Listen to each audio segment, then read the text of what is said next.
Good evening, and welcome to my Midnight Spook Show here on the Horror Metal channel. I'm Hellhound, and today we're going to do another tag video. This is called the name of this tag video is Hey Internet Horror Here tag, created by Hey Internet Eric here. Definitely check out his channel. He's got some great content. I highly recommend if you subscribe to him. He created this tag. He came with some really awesome, interesting questions. So let's go and get started. Question number one is, what is the scariest slasher character? It's like, well, it kind of depends on how you look at it. In some ways, I think Leatherface is the scariest because he's the most realistic. So that sort of thing can happen and has happened. He's based on real life serial killer Ed Gein, who of course was, also a cannibal and a murderer and even a necrophiliac and all his other crazy stuff. He might have been actually even more messed up than Leatherface was, interestingly enough. It's certainly possible that a cannibalistic killer who's part of a evil family can exist who wears a mask made of human skin and wields a chainsaw. It can definitely happen. And Leatherface is very, very human, as well. So, I also think Freddy Krueger is really scary because he gets you in your dreams and you have to sleep sometime. You can't get away from him. And he's got powers, so you're pretty much screwed. If you fall asleep and he's after you in your dreams, it'd be really difficult to get away from. But I think we're going to go with the obvious choice, Michael Myers from Halloween. Yeah, very obvious, but the fact that somebody can be a pure evil psychopath who lacks emotion or a conscience and is totally unrelatable and just does nothing but kill people, and that's pretty much all they do. I think that's pretty scary, and he's always been like by far the creepiest, I think, and just the pale, expressionless mask that he wears is perfect for that type of character. So, yeah, I'll go with Michael Myers. The most obvious choice, but I think it's probably the correct answer. All right, next question. Worst sequel in a franchise, which has to be 4 or more movies to be considered a franchise. Say it with me now. If you've been watching my channel, you already know what I'm going to pick, probably. Texas Chainsaw Massacre: The Next Generation. I hate that movie, and I've already talked about how much I hate it and why I hate it on this channel ad nauseum, so let's go and move on. Question number 3. A horror movie you wished more people talked about. Well, there's been more time of it on this one. I could probably think of something even more obscure. I'm going to go with Blood Rage. It takes place during Thanksgiving and involves a pair of twins, and one of them's a killer, and one of them isn't, and the one who isn't is being framed for the murders, basically, and was even locked away for it. A really interesting premise. I love the opening scene at the drive-in. It's probably well respected and well known amongst horror fans, but I still don't think people talk about it quite enough, so I'll go with Blood Rage. I need to review that on my channel. I talked about it a little bit in one of my Loathsome Lore videos, but I need to give it its own individual video, so more info on that later. Alright, question number 4. Horror remake that you prefer over the original. There's not very many. My Bloody Valentine, Dawn of the Dead, and Hills Have Eyes all come very close, but I do prefer the originals over those ones, though they do come close.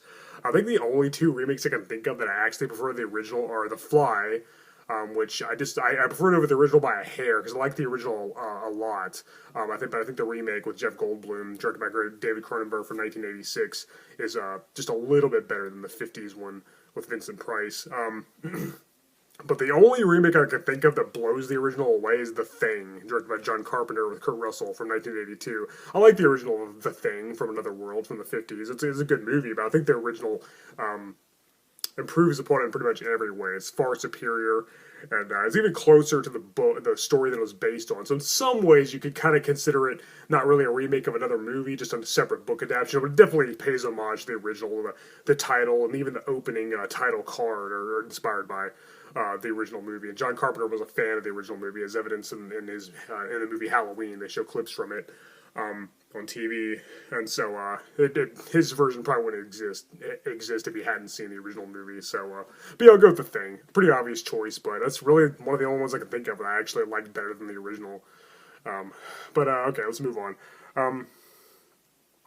Question number 5 is a horror movie that didn't live up to the hype. Now, I'm trying to think of one that was really hyped up by other people, but I know me personally, I was really excited to see Rob Zombie's Halloween. You know, I'm a fan of the Halloween franchise, and I was a fan of Rob Zombie, so never really been a big remake fan, but I figured, well, the last entry, Resurrection, really sucked, so maybe it's a good idea to start over. I don't know.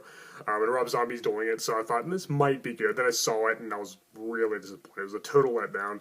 But I've talked about that a lot on my channel as well, so let's not spend any more time on that. Let's move on. That's the only movie I can think of that I was hyped for, and a lot of people were hyped for. A lot of people were talking about it, and it didn't meet my expectations. Some people like it, but for me personally, in my opinion, sorry. Let's move on.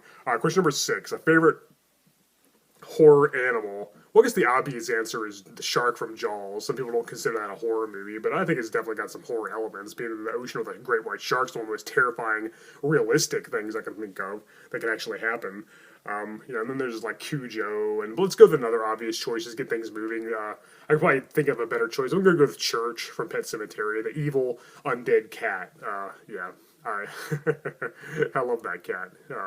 Church is awesome. So again, I could probably think of a better choice, but to get things moving, let's just go with Church. That's my final answer for that one, I guess. Okay, now question number 7. Favorite horror book not written by Stephen King. Wow, there's a lot of good ones. I got a big old collection of books. I got books all over my house. I got like 3 different bookshelves. I got books here, I got books over there, I got books in my closet, I got books over my coffee table, I got books on my TV stand, and most of them are horror or fantasy or sci-fi. Dean Koontz, there's a lot of great books by him. There's a lot of great books by Brian Lumley, especially the Necroscope series. But I'm going to go with a book that I've been looking for an excuse to recommend this on my channel. That's going to be Gil's All Fright Diner. This was a great read. It's horror, but it's also really funny too. There's a lot of great humor in it as well. Basically, it's about a vampire and a werewolf who are like best friends. They're driving and they end up in a small southern hick town in the country, and I remember at a diner, of course, Gil's All Fright Diner, like the title, and they end up teaming up with a ghost and a few other characters to fight basically a witch and her like minions. Really good read. It's been a while since I read it. I need to read it again, but I really liked it a lot. It was very enjoyable. I just couldn't put it down. I was hooked. From the very first few pages, I was just like, wow, this is awesome. I was very, very into it. So yeah, highly recommend you check it out. It's a great book. Very fascinating read. I haven't read any more books by A. Martinez, but I really want to check them out after I read this because I loved it a lot. Alright, so let's move on. Question number 8. Favorite fire stunt in a horror movie? Well, there's obvious ones like The Terminator, which, doesn't that count as a horror movie? I think so. Halloween 2, Michael Myers being engulfed in flames at the end. But I'm going to go with Maniac Cop 3. There was a scene where Matt Cordell, the Maniac Cop, was on fire and killing people at the end of the second one. Well, in this one, he's on fire while he's driving a car, and he's attacking while they're driving on the road, he's attacking another person who's also in a car, all while he's engulfed in flames. That would have been a really hard stunt to pull off.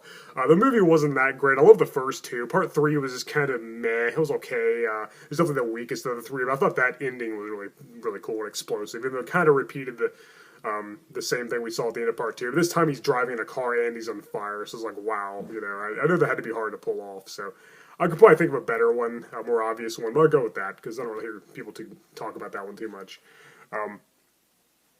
Alright, question number 9. A horror movie that you feel like you're the only one that enjoys. Well, I would go with Friday the 13th Part 5, but I feel like that's finally getting the respect it deserves. A lot of people are praising that one, finally. I've always loved that movie. So people are finally starting to like it. So I'll go with Friday the 13th Part 8. I hear that one is pretty much universally maligned. Some people like it, but not enough. I always love it. I think it's one of the more entertaining, more amusing entries in the series. Okay, I get it. Yeah, Jason's not in Manhattan enough, and the title is kind of a letdown. It really sucks that there's not more scenes of him in the big city, but I like that he's on a boat. I like that they finally got away from the camp in the woods, 7 movies of the same thing. I love the different change of scenery. They had to change it up a little bit. It was refreshing to see him in a different environment. And again, I would have appreciated more scenes in the city, but that wasn't the director's fault. They tried. They didn't have the budget for it.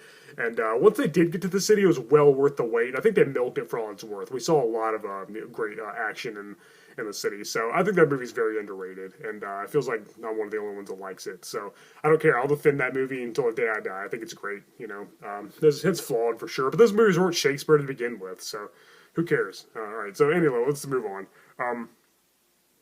Question number 10. Coolest looking horror creature but it can never have been a human, so the fly doesn't count.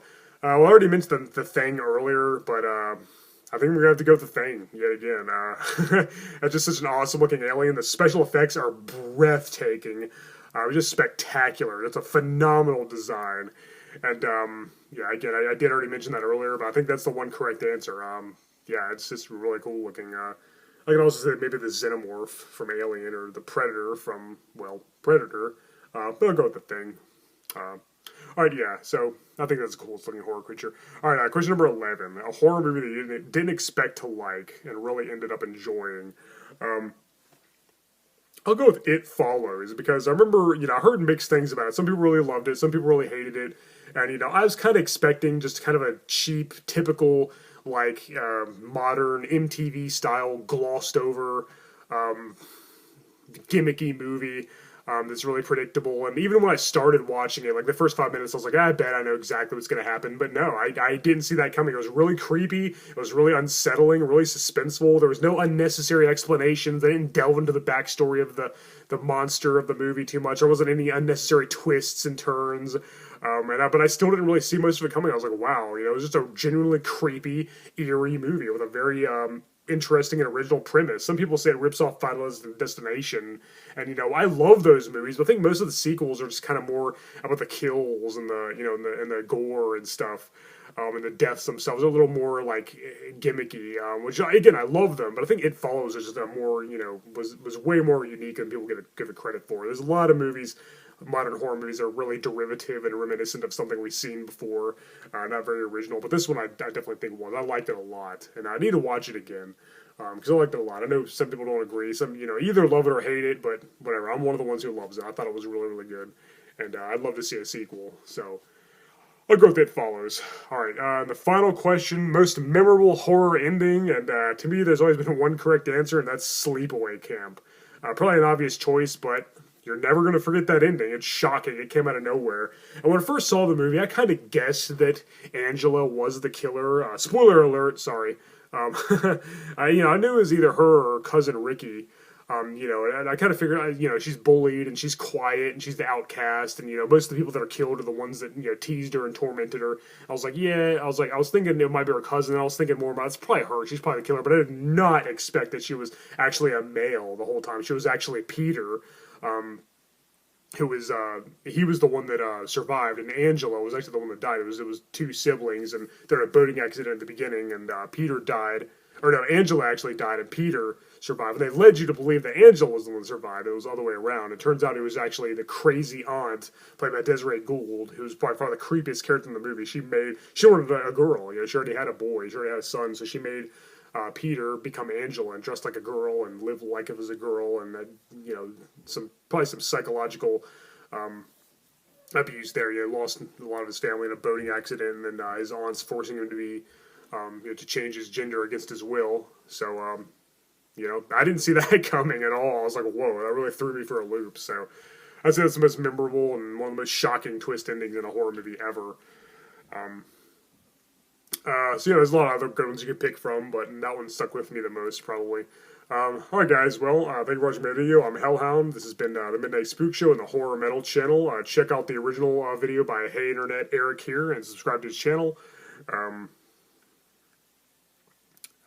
There's some great questions. Feel free to answer them in the comments below, or make your own video. I'm not going to tag anybody. I'm just going to leave it open. And check out the original video, like I said, and, well, until next time. Later.